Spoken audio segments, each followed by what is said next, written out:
Okay. All right. Well, so on today's episode of That's What's Up, we're going to be talking about let's go there. And by there is going to be awkward things that we need to talk about that is something that goes into the spiritual, but as well as the physical. And we'll be talking about that. But before we get into that, I want to introduce our special guest today. Very extraordinary individual and human being that is an amazing person to me because she is the mother of my children, number one. Well, she's my wife, first off. Married me over a decade ago. We're not going to start counting days and numbers, but we've been together for a long time, over a decade. She is a mother to my daughter and soon-to-be son that she is carrying, and we're excited about that as well. Yes. And not only that, but we wanted to bring her as a special guest because she graduated from the University of Texas Tech. She is a board-certified. Calm down. Come on. All the Texas Tech people are like, all these people are like, we're going to sign off right now. That's okay. God bless you. But she signed off. She graduated as a board certified family nurse practitioner many years ago. I'm not going to sit there and count the years, but it's been many years. And so we're excited to have you on board with us and able to speak to us. Obviously, you're a pastor as well. You have all these other things that you carry. But amongst those on the daily, you use your certifications, your degrees, we could say, to help people change their lives. And so you can say hi to the audience. Say what's up. So, hi, everyone. I am so excited to be here, and it is a privilege to be on That's What's Up. I feel like I've made it now. I legit have made it in Crystal. I know, in my levels. No, with all seriousness. So thank you for speaking so kindly of me. I feel humbled every time. Those who know me know that I don't like to brag about things like that, because at the end of the day, all the honor and all the glory is to God, because he allows me to be in this situation, in this field. But one of the things I wanted to hit up as well is I specialize in obesity and weight loss. So that is something that I've been doing for the last couple of years, and I love. And so, yeah, I feel like today is a day that we need to go there. What do you think? Should we go there? What do you guys think? Where is there? Where is there? I think we need to talk about some of the topics. Like you said, I am not just a healthcare provider. And in no means am I giving professional advice here. This is my opinion, what I've learned throughout the years as a healthcare provider. But I'm also a believer. And as a believer, I feel like there's certain things that we tend to avoid, and the nitty-gritty things. So I think we need to go there. I think we need to go there. We need to start talking about our health. Yes, absolutely. For me as a pastor, you pastor along with me because, well, we are one, and obviously headship and all those things. But to me, that's one of the most important things is longevity. A lot of people don't think Absolutely. Longevity. I'll die tomorrow. Yeah, I understand life is not promised, but sometimes our health plays a big role in what we do. How long are you going to last? Absolutely. The Bible talks about so many things, and this is where I want to get into the nitty gritty. That's true. Said Nacho Libre, because why is this the nitty gritty? Because a lot of people get all weird in this culture, especially. They don't like talking about when we say weight, when we say. I feel targeted right now. Calm down. I feel targeted right now. Yes. Why do you feel targeted? Absolutely. Weight. That is a topic, first of all, that is very sensitive. Okay. It's sensitive for people because they're putting down barriers when they come. For instance, in my clinic, and I understand that, and that's why I'm graceful about it. But when it becomes a little bit of, it rubs me a little, not the wrong way, but it's more of like when we avoid it, it doesn't mean it's not there. It doesn't mean there's not something there that you're putting under the rug. So I think the best way that we can approach this is by being raw and honest, meaning it's not just weight we're talking about overweight, we're talking about obesity specifically. We've hit, and I'll ask John to put it in a link below, but we've hit a place in our country where we're hitting an epidemic of overweight and obesity, where it's higher than ever and it's increasing every year. And it's something I feel that it's not only damaging, obviously, our physical body, but it's damaging the way we think, because it has to do with so many things that people don't understand. For instance, if you are categorized, and I know it sounds funny, but if you are overweight or obese, that means you are shortening your lifespan. There is facts about this. There are studies about this. If you hit that BMI of over 30, we're increasing your heart BMI. issues. Yes. I'm a caveman. You're gonna have to break down. So Don't BMI, go. that's You talk your big body words. mass index, meaning I'm just kidding. It's an acronym. we have this category where we put you in the health world, where we put you as a normal a weight, we put you as an overweight, or we put you as obesity, and they have scales, obesity type 1, type 2, and it keeps kind of going. We're hitting a point where we're pretty much all over 30, above 30, or hitting that point.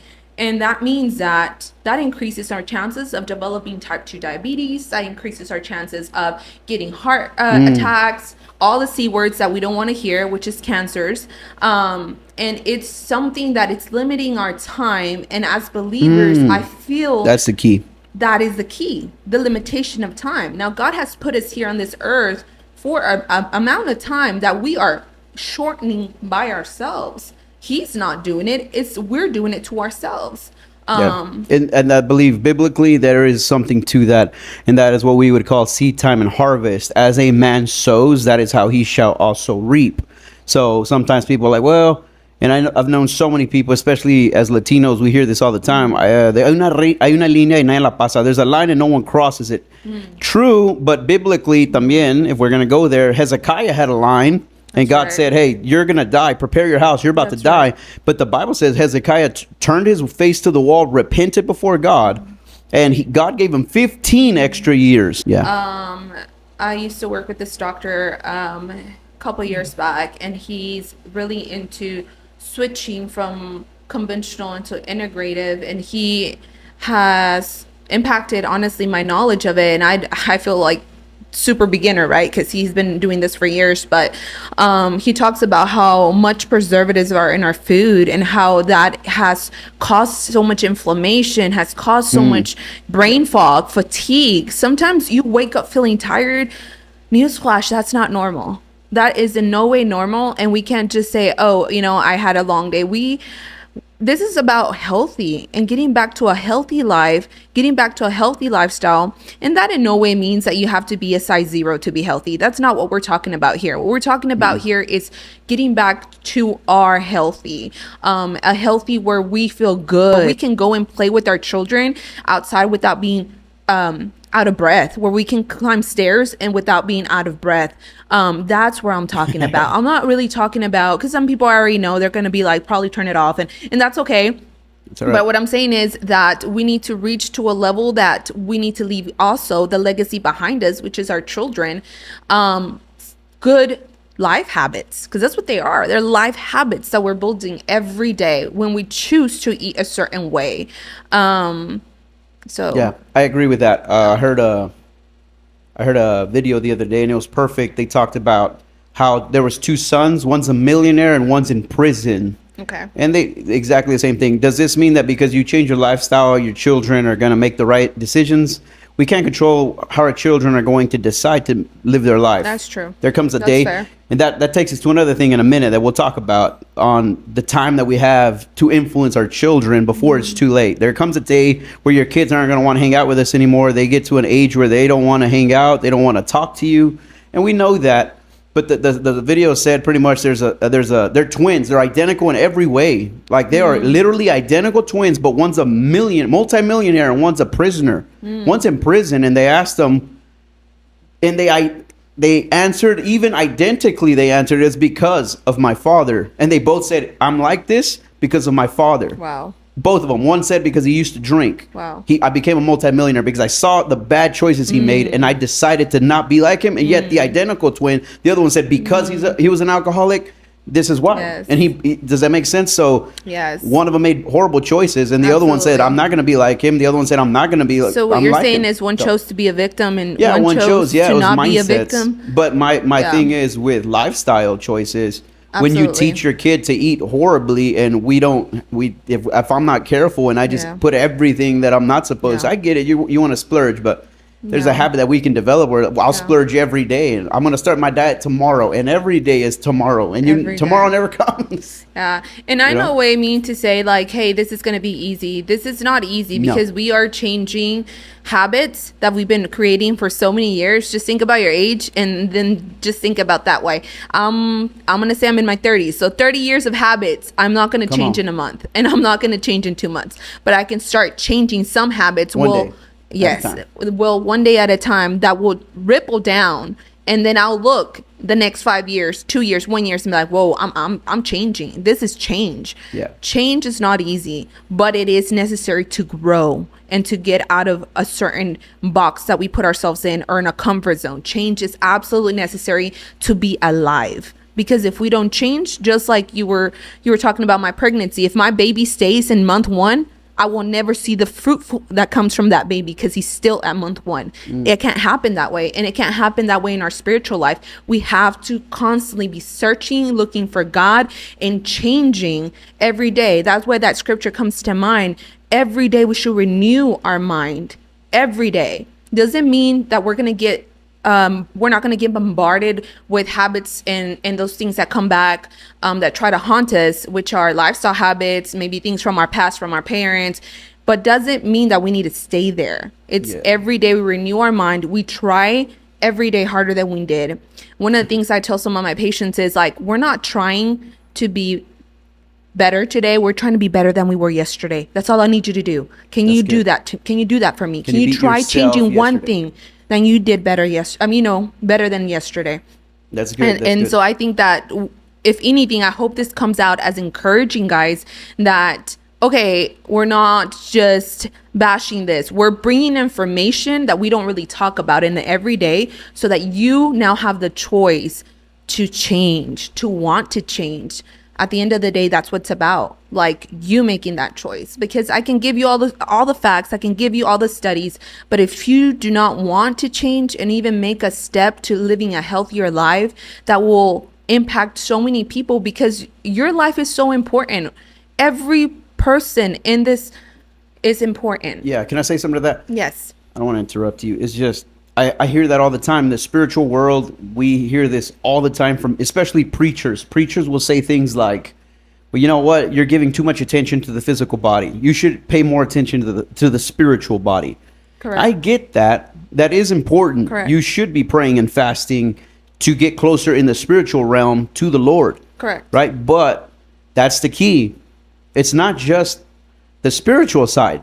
Because what good is it for you to get connected to the Spirit of the living God, and now you can flow and, prophetically, and God speaks to you, and you can change thousands of lives, but you only last a short amount of time. Absolutely. Why wouldn't we want to be able to access that for longevity? That is what we want to get to. Where let's go long term. Let's see how long, maybe, we could stretch those days as much as we can. I've said this Absolutely. before. I don't know if I've said it on this podcast, but like, sometimes I wonder, like, my mother passed away when she was 55. 55. I look back at it now, she was young. Yeah, absolutely. Now, did she make the right lifestyle choices? Absolutely. Obviously, I know, and I can be honest, my family has all said it. We know she did not. She had that kind of mindset of, well, we all have a line.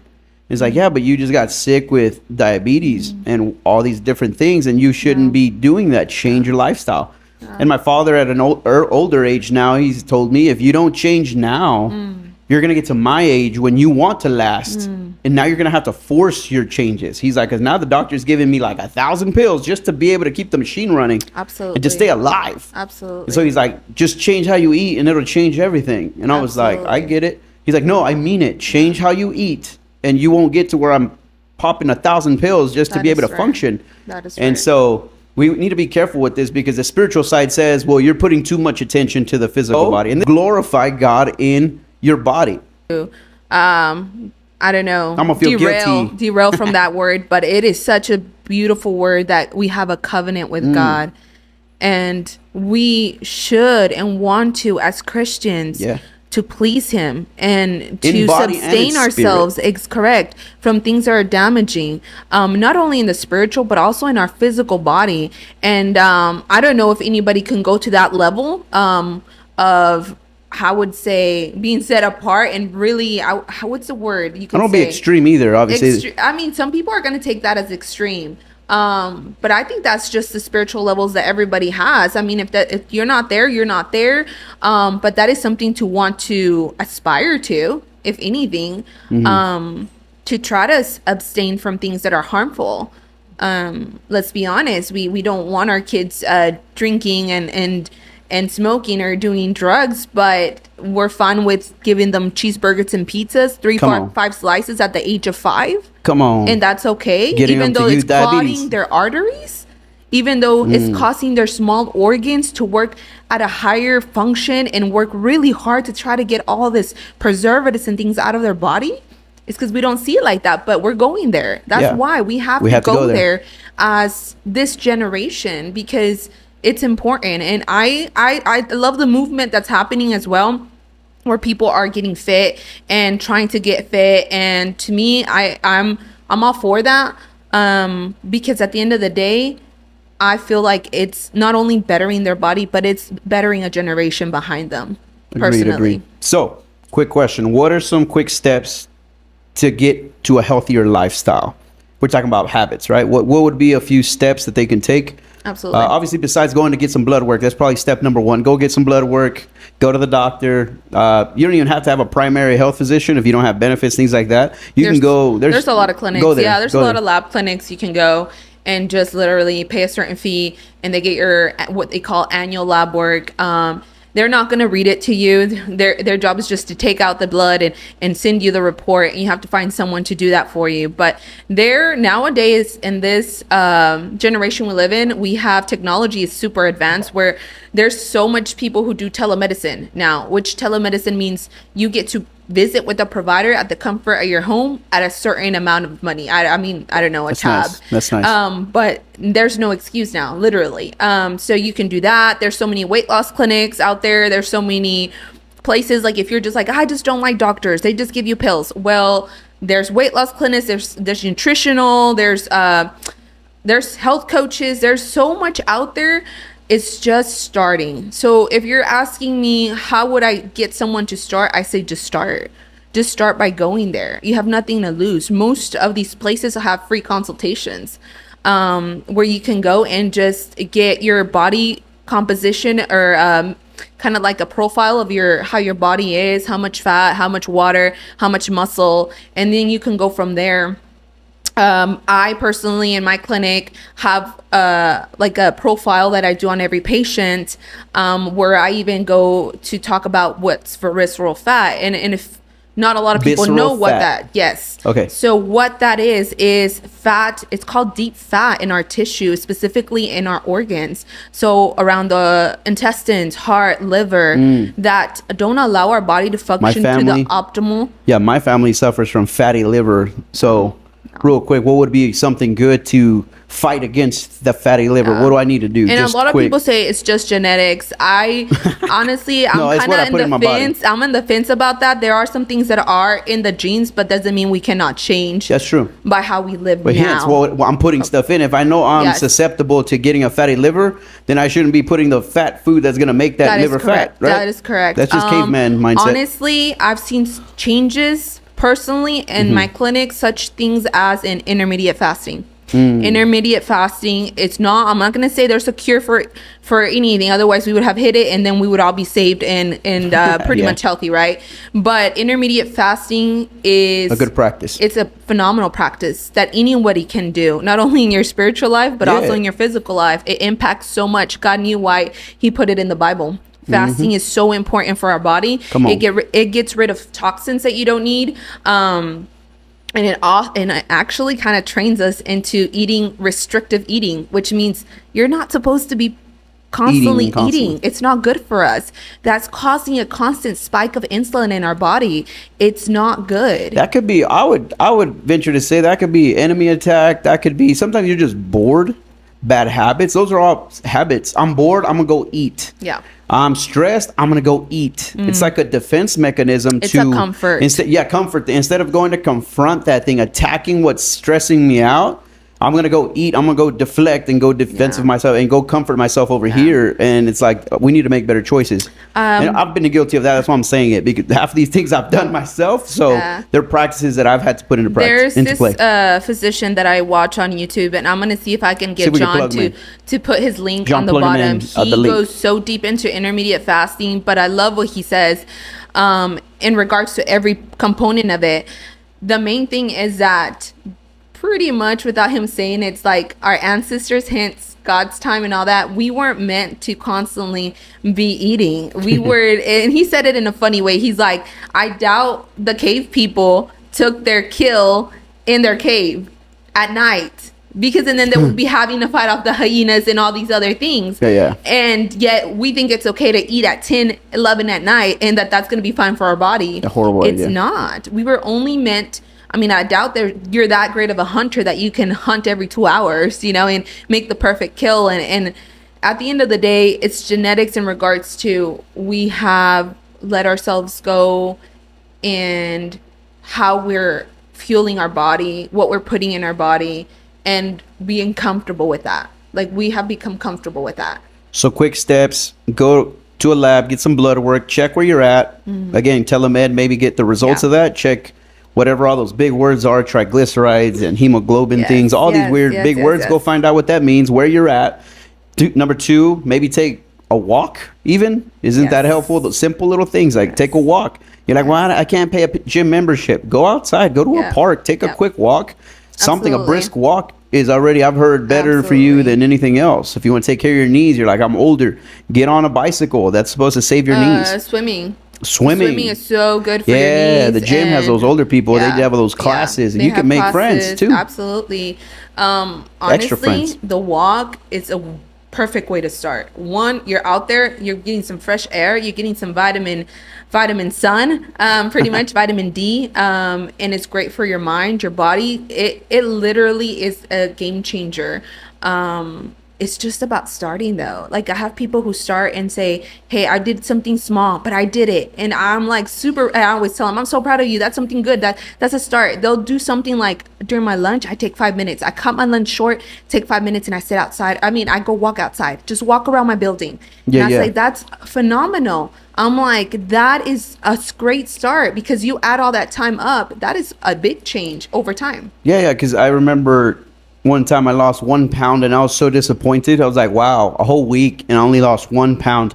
And you were like, why are you beating yourself up? You know how big a pound is? And you showed me how big. It was like huge. Yeah, it's a pretty good distance. It was a big old chunk. And I was like, I wish I would have brought it. But well, where did it come from? Where did it go? I look the same, but you accumulate that 1 pound over time. You take a pound here, you take a pound there, you keep going. And it's not all from one spot. That's the point. We all have that mindset, that insecurity. Oh, it's in my gut. So you think I lost a pound, and you look at your gut and you're thinking it's still there, but it's decreasing the fat in all around your whole body mass. And so we have to learn that. Sometimes we don't get that. And so, just little steps. Like she says, I think that's key.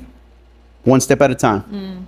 Take a walk, little things. Anything else you want to add so we can wrap up? Because honestly, if anything, I hope you guys feel encouraged in regards to, this is a great day to start something new, to start changing my life, my lifestyles. It's not, like I said from the beginning, it's not going to be easy, but it is something worth it. I've never once heard of a person say, I regret it being healthier. Never. I have never heard that.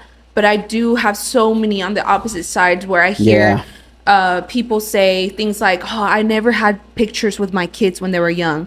And then I asked why. He's like, I was ashamed of how I looked.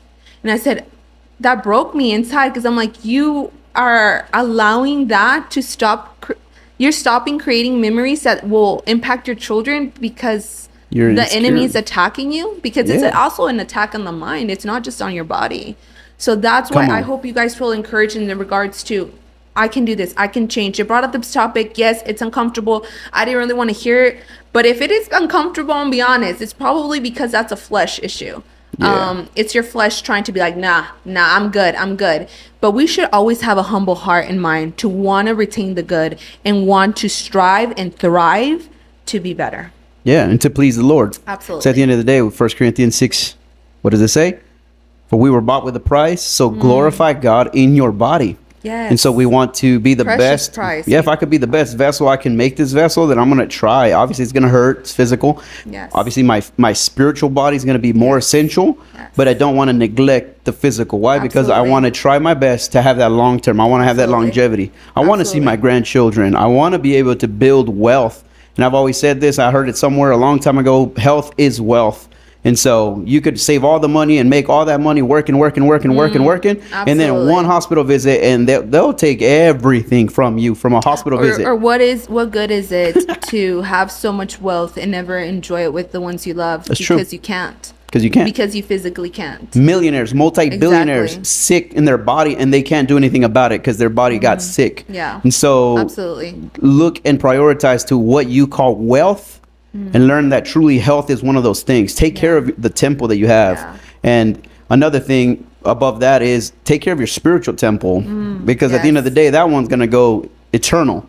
And so that one should be of the highest priority. If we exercise physically, we should exercise spiritually as well, because that's important. And because that's that balance. Thank you for bringing me in. Thank you for keeping me in. It was nice to talk about a topic that is not so commonly, but it is biblical. I believe it's biblical, and that's why I do what I do on a daily. We're gonna have to go on another episode, and we'll break it, and we'll go there for sure. That's probably I'll make you a podcast channel called Let's Go There. You can talk all science stuff. For sure. It's probably going to be after I have my baby, guys, because yes, I gained a couple pounds. All right. Can notice you're gorgeous and beautiful. Thank you. So how can the audience find you? What are you doing on the daily? Yes. So on the daily, I'm doing what I love. I get to minister to people and talk about health issues. So like I said, I specialize in obesity, weight loss. And I'm here locally in San Angelo, but I also do telemedicine. I'm the CEO of Thrive Wellness Center. And the goal for that was Thrive. I want to help people thrive in their life and their wellness, not just for weight loss, but wellness. What good is it to lose weight and not feel well? So, and you're ministering people? I do. I do minister to them as well. Scriptures. That's my passion and calling. So you can't pretty much do something on the daily and not live out your passion, because then there's no living there. Yeah, for sure. And so we're gonna be looking for you. We'll put your plug in for your Facebook, all your accounts, Instagram. John will probably put that on the link. You can find her there. Telemedicine. She does all of that online. So we're thankful for our special guest. Let's give her a hand, and thank you so much. That's what's up, guys. We'll see you on the next episode of That's What's Up.